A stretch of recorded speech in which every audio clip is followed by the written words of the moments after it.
Hey everyone, how are we all doing this morning? I hope you have a wonderful day today. We have a new podcast today. It is the first podcast. It is a NBA podcast. As I love watching and telling you about the NBA, I live for it every day. I just found out yesterday that there are some people at work that love the NBA too. They bet on the NBA. I think they like to do it every day. They came up to me today and asked me what they should bet on and what team and players are going good for today's games. So here on this podcast we are going to talk to you all about the NBA. This thing I love to talk about to most people that are interested. What is your favorite team to go for in the NBA? I have two teams that I go for in the NBA. I go for the Denver Nuggets and the 76ers. One on one side of the NBA and one on the other. I have been following the Nuggets for 4 years now and the 76ers about 2 years now, and I have seen both teams. Their ups and downs to do with each player and how they have been playing. It was an amazing game yesterday with the 76ers versus the Hornets at Spectrum Center in Charlotte. It came down to a close game in the third and the fourth of the game, where the Hornets came back to get it down to 7 points game at the end. The 76ers didn't do well in their quarters as they had a 20-point lead and blew it.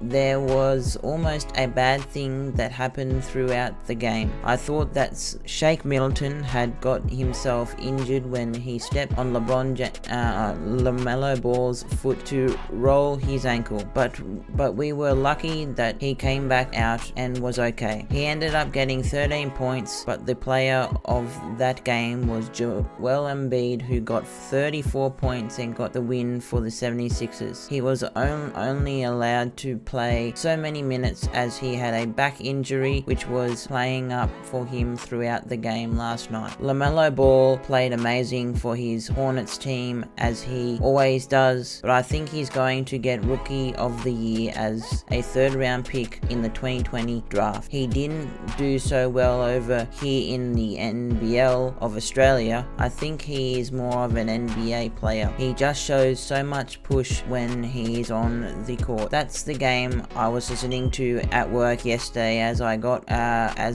for that team. But I think the 76ers are going to get super far in this year's NBA. If they don't make it this year in the Eastern Conference Finals, then they will pick it up next year. So that's the game for tonight for me yesterday.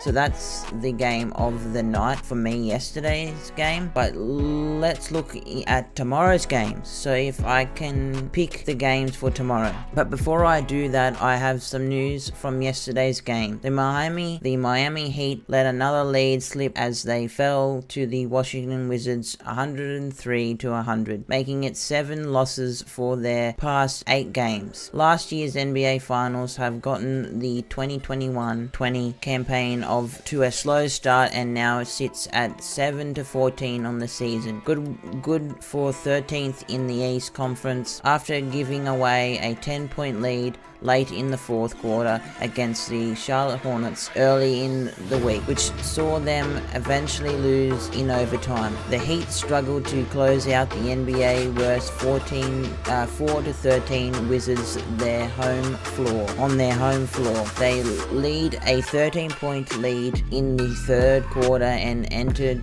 the final frame up 5 before their lead quickly evaporated with Wizards star Bradley Beal on the bench. Kelly Olynyk tied this up at 98-98 with 3:18 left before missing from George, and Jimmy Butler paved the way for the Wizards to ice the game at the free throw line thanks to Davis, Brents, and Bradley Beal. Look, coach, blah blah blah. Everyone and we and staff and players alike, we want to be better than what we've shown. We just have to be better. It's as simple as that. Against a Wizard team that ranks 28th in the defense, and he piled up 65 points in the first half but struggled to find an offensive rhythm in the final 24 minutes as Wizards coach Scott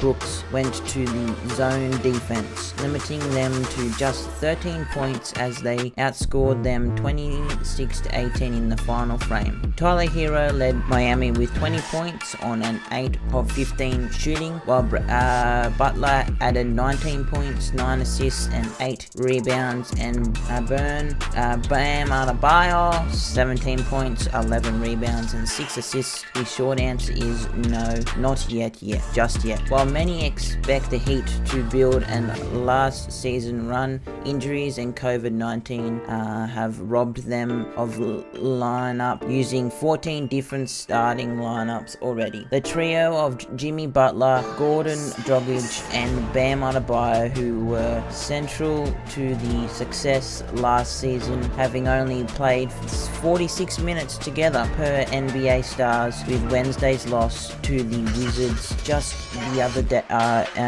just the 8th game. All three have been available. So yes, it goes on and goes on with his 15th point of the game. Bradley goes on with 32 points against the Heat. Beal has now scored 20 plus points in the 17th constant game, the longest streak to start. And Bradley Beal was the man of the match for that game and won the game for the Wizards. And yeah, it was just a great game. So yeah, now let's go on to picking tomorrow's games. So we have Utah Jazz and Atlanta Hawks at the State Farm Arena. Both teams came off a losing, well, not both teams, just the Hawks yesterday, and then the other day, 2 days ago, the Jazz won against the Pistons. Yes, the Pistons that have had COVID troubles as well.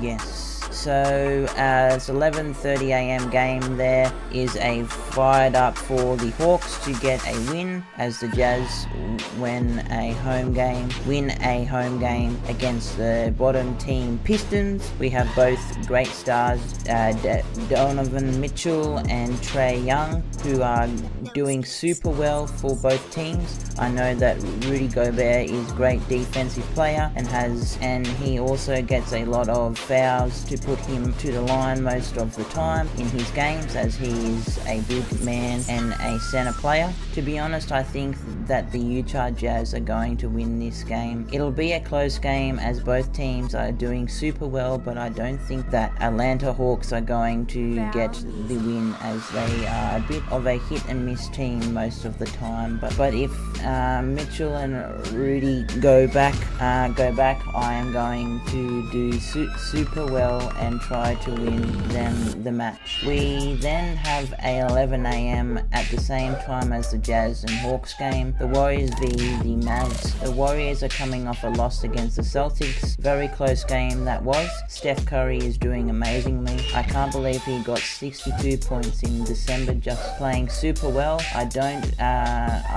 really like Draymond Green too much, because he kind of complains to the ref a lot of the time and just gets mad. But Luka Doncic is doing super well, and he is one of the highest in the league at the moment, getting triple doubles a lot of the time. I play with this team on 2K21, the Mavericks, and they have a lot of good players. I don't mind Porzingis, he's a good player as well. He is also a big man and can get the ball in good positions. This also could be a very close game, but I don't think the Warriors Warriors are going to get it unless Steph Curry does super well on hitting his 3-point shooting. Then I think that the Warriors may get this, but the way that Luka is playing, I think that the Mavs will come out with the win. After that game, we have the Trailblazers and the 76ers. Yes, the 76ers again with a game at 12 p.m. This game can be easy for the 76ers, but then to keep doing what they are doing and work hard in the paint and pass to the right people to get the points on the board. If Joel Embiid is playing this game, he could get a big score again, just like he did yesterday. Let's hope Embiid is playing this game and he could get a big score against, just like he did yesterday. Just hope that happens. But we do have an amazing player playing for the Trailblazers, Damian Lillard, averaging about 29 points a game. So if he shows what he is made of and the players in the Trailblazers play to win the game, it could be a close game. But as of late, I haven't seen the Blazers doing that well. So with the top team in the East, the 76ers, this game could be tough for them. The 76ers could definitely get the win for this game. Now, on to 1 p.m. games. We have the Rockets and the Grizzlies. Two teams that I don't know too much about. They are both two teams that are in the West, and one coming 10th, Rockets, and the Grizzlies doing super well this year with players like Ja Morton and Jonas Valanciunas. They are coming 5th, so this could be a close game, but then the Rockets didn't do too well against the Thunder as they got blown out by them. But with players like John Wall and Christian Wood, they could bring a show to this game and show the Grizzlies what they have, as they are one of the top 3-point shooting teams in the league at the moment. But overall, the Grizzlies have my pick for this game. We now have the last game for the day, at late game starting at 2 p.m. These two teams played each other in the Eastern Conference Finals in a fighting finals. It was for the Denver Nuggets. This is the first time that we have seen Nuggets and Lakers battle it out after last seeing each other in the finals in the bubble. With both teams coming from the West and the Lakers coming 3rd and the Nuggets coming 4th, this game will definitely be a game to watch, as Nikola Jokic doing super well and getting Player of the Month in the West, with almost getting double-doubles every time he has played this season. But who knows, LeBron James is the man of the show, the superstar, and Anthony Davis being close running up. So this game will be a close game, but at the end, I would love the Nuggets to get the win, but I just don't think they will get it. So that's all the games for today's schedule. I hope you have liked what you have here on the podcast, and I hope to catch you all next time for a crazy morning ball with Anderman800. Thank you again and enjoy the games for today.